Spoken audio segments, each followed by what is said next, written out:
Le Royaume du Maroc a donc décidé de rappeler immédiatement pour consultation l'ambassadeur du souverain à La Haye, selon une annonce faite samedi par le ministère des Affaires étrangères et de la coopération internationale.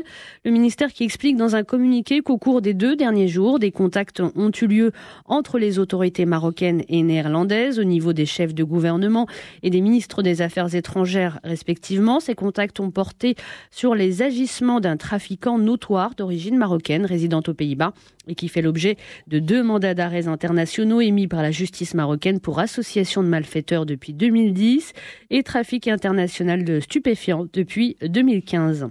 Alors pour commencer, d'abord, Driss Aidane, est-ce qu'on peut parler de crise diplomatique ou est-ce que c'est un peu trop tôt ? Écoutez, franchement, je vous dirais très simplement que techniquement, je ne peux pas vous donner de réponse précise. Alors est-ce que c'est justifié selon vous le rappel de l'ambassadeur ? Quand le ministre des Affaires étrangères rappelle son ambassadeur, c'est justifié. Parce que lui sait très exactement pourquoi il le rappelle et la procédure là-dessus est claire et elle est sans ambiguïté. Et puis généralement, d'après ce que je sais, le peu que je sais, c'est que on rappelle un ambassadeur justement pour éclaircir la situation, pour lire le rapport de synthèse, pour échanger là-dessus, pour pouvoir justement déterminer le caractère grave ou pas d'une situation, de sorte qu'en réalité, ce rappel est lui-même producteur d'informations dont nous ne disposons pas encore, mais qui seront probablement à un moment donné qui seront mises à la disposition des journalistes, des observateurs de la vie diplomatique marocaine. Mais effectivement, c'est un acte qui, dans toutes les vies diplomatiques des États modernes, donne à réfléchir. On ne rappelle pas un ambassadeur pour rien, mais pour autant, rappeler un ambassadeur, ce n'est pas non plus une crise diplomatique. C'est un acte symbolique et qui suppose que le travail se fasse à ce moment-là entre le ministre des Affaires étrangères et son ambassadeur, qui généralement d'ailleurs est nommé par lui et dont il attend des réponses concrètes. Alors, Mohamed El-Khouer, dans le communiqué effectivement du ministère, on peut lire aussi que le Maroc, qui a toujours loyalement coopéré dans le domaine de la lutte contre le trafic de drogue, ne saurait tolérer qu'un trafiquant notoire agisse pour recréer une situation favorable à ses activités criminelles.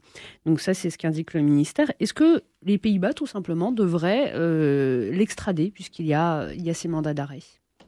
D'ailleurs, on notera que son nom à cette personne n'est pas cité dans le communiqué. Oui, dans le communiqué des Affaires étrangères, effectivement. Après, c'est quand même le rappel d'un ambassadeur, ça veut dire quelque chose. Hein. Oui. C'est pas uniquement une. Oui, c'est pas anodin, effectivement. Non, et puis c'est pas à usage interne. Il s'agit pas de. Parce que sinon, on a le téléphone, hein, si on veut, ou les mails pour s'assurer. C'est les prémices d'une crise diplomatique pour vous ? Non, c'est un signe de mécontentement. C'est un signe d'humeur qui est adressé par le Maroc aux Pays-Bas en expliquant qu'on rappelle pour consultation et qui reviendra éventuellement en fonction de l'évolution du dossier. Donc si on est satisfait de la réponse apportée, l'ambassadeur pourra retourner à son poste. Si ce n'est pas le cas, il restera au Maroc le temps qu'il faut pour éclaircir la divergence de vue qu'il y a entre les deux pays. Et à mon avis, je pense que c'est une mesure très forte au niveau des relations bilatérales, sans que j'arrive vraiment à... Et on a surpris plus d'un, effectivement. Et moi-même, je suis assez surpris par la mesure, puisque j'ai du mal à comprendre quel est réellement le... Mais est-ce que les Pays-Bas, tout simplement, est-ce qu'ils ne devraient pas l'extrader, ce monsieur ? Mais ça ne dépend pas des Pays-Bas, ça dépend de leur système judiciaire. Il faut quand même faire la part des choses. Les Pays-Bas ont une justice indépendante. Et n'importe quelle personne aux Pays-Bas a des droits et des obligations. Des mandats d'arrêt. Oui, mais un mandat d'arrêt signifie pas...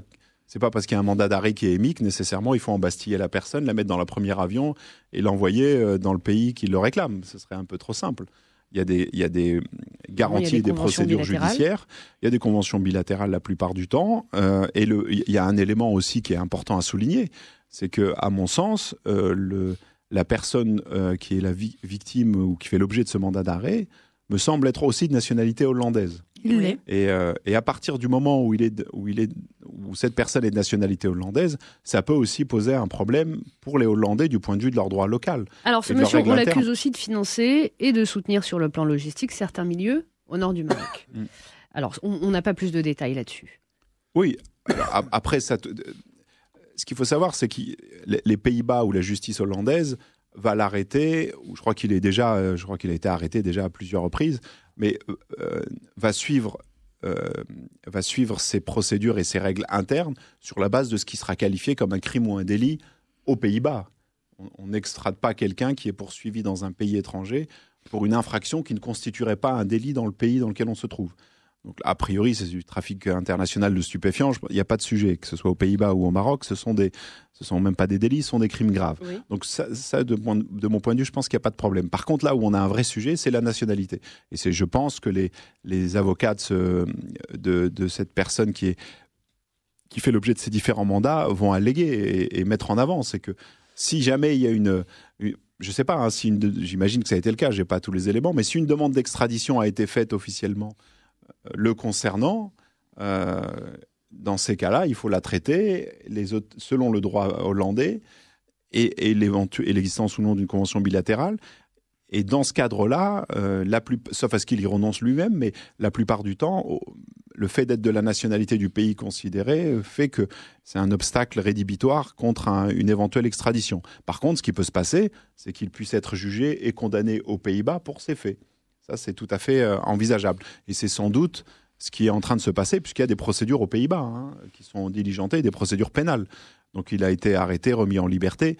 Donc, je pense que la justice hollandaise suit son cours et les autorités ou le ministre des Affaires étrangères ou le Premier ministre des Pays-Bas n'a pas le moyen d'influer sur la justice hollandaise et de donner des instructions à la justice hollandaise. C'est ça aussi qui est un élément fondamental qu'on ne connaît pas encore tout à fait ici. On a le droit de faire des demandes d'extradition.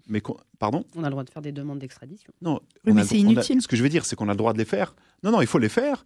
La justice hollandaise va se prononcer, mais ce que je veux dire, c'est que le ministre des Affaires étrangères ou le Premier ministre hollandais ne peut pas répondre à cette demande. Il ne pourra pas dire puisque... C'est au niveau, effectivement, judiciaire que ça se passe. C'est au niveau judiciaire et on a un système judiciaire indépendant. Et c'est ce qu'on essaie de faire aussi au Maroc avec le CSPJ.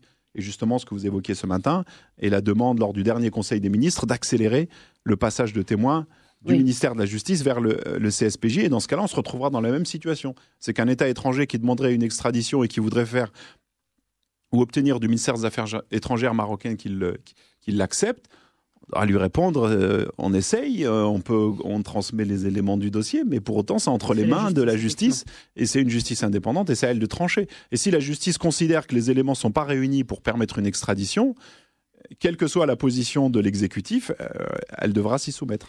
Alors, Mélanie Freixili, vous voulez réagir ? Et puis, effectivement, au niveau des scénarios, si les Pays-Bas n'accèdent pas à la demande du Maroc, qu'est-ce qui va se passer ? Bon, ça, j'en sais rien, parce que alors, pour le coup, c'est de la spéculation. Et du coup, le Maroc, dans le communiqué, se réserver le droit de tirer toutes les conséquences et implications qui s'imposeraient au niveau des relations bilatérales et de prendre les mesures, notamment politiques et diplomatiques. Oui, mais là, pour le coup, je ne suis pas en mesure d'élaborer, parce que je n'ai pas l'idée de ce que cela peut vouloir dire.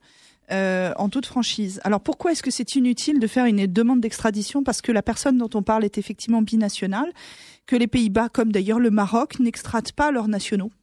Et c'est logique. Je rappelle par exemple pour le Maroc qu'un franco-marocain qui avait été condamné en France à 10 ans de prison pour braquage en 2015 avait fait l'objet d'une demande d'extradition. Le Maroc a refusé de l'extrader. Et c'est logique, faut être clair, c'est normal. Dans ce cadre précis, effectivement, c'est aux Pays-Bas que cet homme doit être poursuivi. Au demeurant, suite à ce mandat d'arrêt international pour trafic de drogue, il a été poursuivi aux Pays-Bas en 2015. Il a été arrêté par les autorités néerlandaises. Il a finalement été mis sous liberté sous contrôle judiciaire en décembre 2015, faute de preuves. Donc, il est actuellement en liberté contrôlée aux Pays-Bas, suite à ce mandat d'arrêt international qui a été exécuté avec une collaboration de plusieurs polices, dont la police française et espagnole. Donc, vous voyez, ça a été jugé. Et pour le reste, pour l'accusation finalement de financement occulte du mouvement du 18 septembre pour l'indépendance du Rif, parce que c'est ça qu'on lui reproche à cet individu dont on ne dit pas le nom bizarrement, parce que tout le monde le connaît, ce n'est pas grave.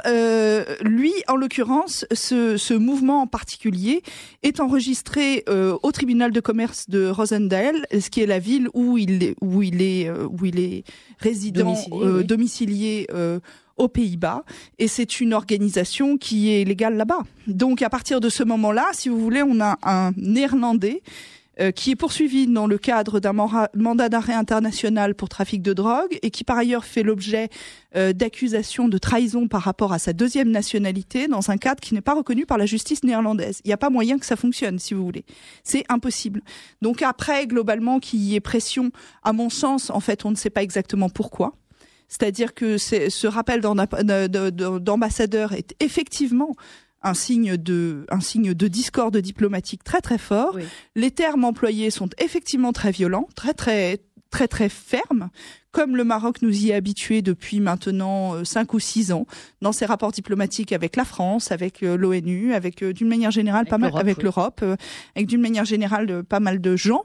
Je pense que là, en l'occurrence, en regardant cet individu particulièrement, qui n'est d'ailleurs pas cité dans le communiqué, mais que tout le monde connaît et sur lequel tout le monde glose un peu partout, on regarde le doigt et on ne regarde pas la forêt.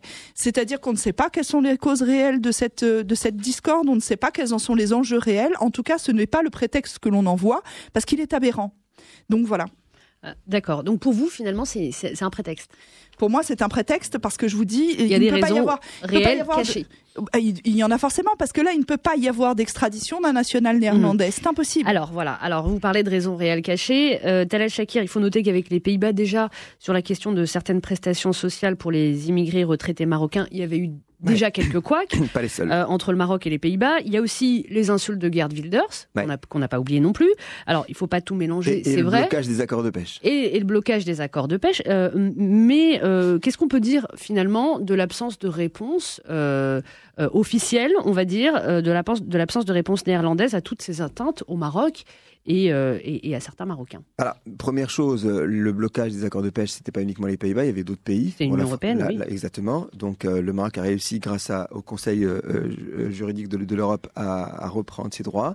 Deuxième point, Geert Wilders, il y a eu des mobilisations. Ça n'est pas des insultes graves, des insultes qui ont visé les Marocains, vous en souvenez. On n'a pas vu beaucoup de réactions. Ça parlait de racailles marocaines. Et on n'a pas eu beaucoup de réactions des Marocains résidant à l'étranger, et notamment ceux qui habitent au Maroc. Et ni de réaction officielle. Exactement. Pas de déclaration de Monsieur le ministre, Monsieur Sbiro, qui nous avait habitués à des déclarations pour des petites choses beaucoup plus simples. Et puis par contre, troisième point, là ça prend une ampleur différente. Là c'est vraiment le rappel d'un ambassadeur. C'est un signe, attention. Mohamed tout à l'heure parlait de téléphone, oui c'est vrai, mais c'est une procédure. Hein, c'est un protocole effectivement diplomatique qui est lourd de conséquences. Quand on rappelle, c'est qu'on est mécontent. Est-ce que c'est la goutte d'eau finalement? Oui, c'est un petit peu cela, parce que de toute façon le Maroc a été intransigeant et est intransigeant depuis 2-3 ans par rapport à ces questions-là. C'est pas un simple citoyen effectivement qui a détourné de l'argent ou qui finance. C'est pas uniquement ça. C'est un lien avec ce qui se passe au niveau du nord du Maroc. C'est assez sérieux. C'est une situation quand même qui déstabilise tout de même une partie du Maroc par rapport aux crises sociales et par rapport à l'intervention de la police. C'est aussi des financements qui sont occultes. C'est aussi beaucoup de questions qu'on se pose. Je pense que le ton est monté d'un cran et aujourd'hui il faut rendre des comptes et il faut être capable de justifier. Donc les Pays-Bas seront le royaume du Pays Basque, qui est un pays ami, bien entendu. Il faut le rappeler à chaque fois.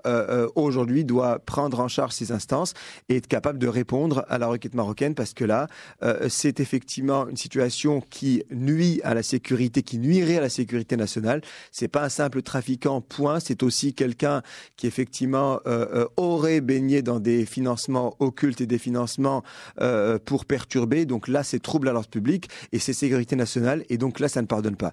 Je ne vois pas pourquoi les États-Unis mettent en place un Patriot Act et se permettent tout. Je ne vois pas pourquoi la France mettrait un état d'exception et se permettrait beaucoup de choses. Je ne vois pas pourquoi le Maroc ne le ferait pas si toutefois sa sécurité était menacée par des personnes qui financeraient de façon occulte. Oui, les Pays-Bas devraient jouer le jeu. Je pense que la raison va l'emporter, puisque si véritablement ce personnage constitue un danger et qu'il finance des réseaux qui ne seraient pas légaux, eh bien écoutez, à ce moment-là, les Pays-Bas devraient répondre. Je ne prends pas le pas sur les décisions des pays, mais aujourd'hui, la posture du Maroc est une posture normale, celle des Pays-Bas devrait suivre, parce que effectivement, ici, il y a véritablement une question d'ordre sécuritaire. Merci beaucoup. Oui, Mohamed El Khoury, vous vouliez ajouter quelque chose? Oui, juste un petit point, mais là, c'est plus un point d'histoire, pour rappeler le fait que, un peu d'histoire du droit, mais les Pays-Bas ont été un des premiers pays à refuser d'extrader les ressortissants leurs ressortissants, et ça depuis le XVIIe siècle, où il y avait des demandes qui ont été faites.